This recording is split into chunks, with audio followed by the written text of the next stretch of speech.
खुलुमबाय लोगो नोंथांमोन mister Kabin blog YouTube channel नोंथांमोनखौ बयखौबो बरायबाय दिनै बिथांमोना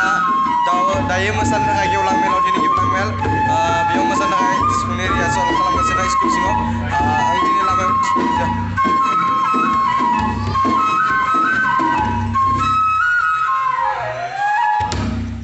दिनै आं दङ टिक्लि सुबायाव बेयाव बर' थुनलाइ आफाद आरो एबसुनि मेल जादों बिदि गेवलां मेल बेयाव फैदो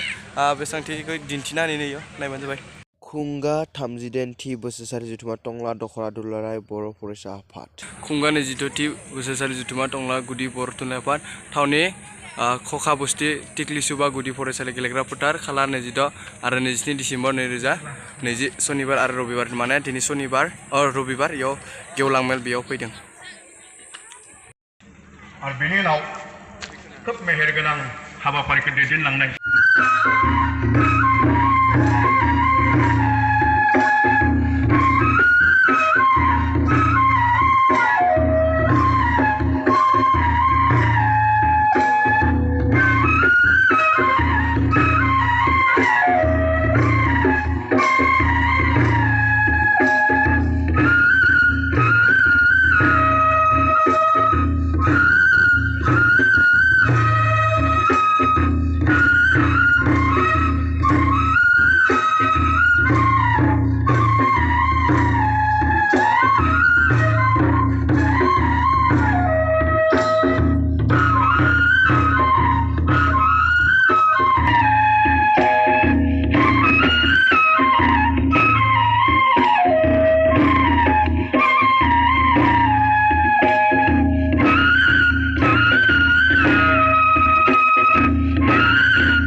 बिनानावनि आं गिबियावनो बरायनायखौ एसे फरायना होनो सानबाय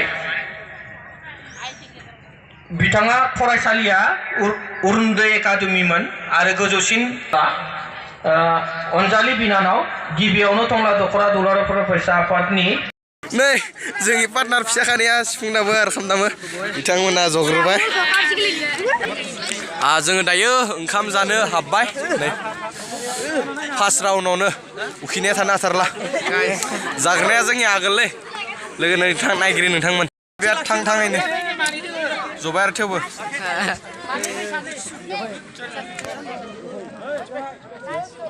सानदुं तिरपाल गैया ओंखाम जानो जबाय जोङो ओंखाम उखैबाय ओंखाम माने ओंखाम उखैबाय आरो जोंखौ थानो हाथारला ओंखामखौ मानो उखैयो मानसिफोरा सा गोर फैदो नालाय लोगोफोर नालाय आरो खाम बानाय सा उखैदो बिसोरखौ धुलाव जिरायना हरलाय बाय बाय लोगोफोर भिडिअ एसेनोसै जुदि भिडिअखौ नायना जुदि मोजां नांबाय लाइक शेयार साबस्क्राइब खालामना कमेन्ट होनो दा थेंक्स फर वाचिं जय बर' हारिनि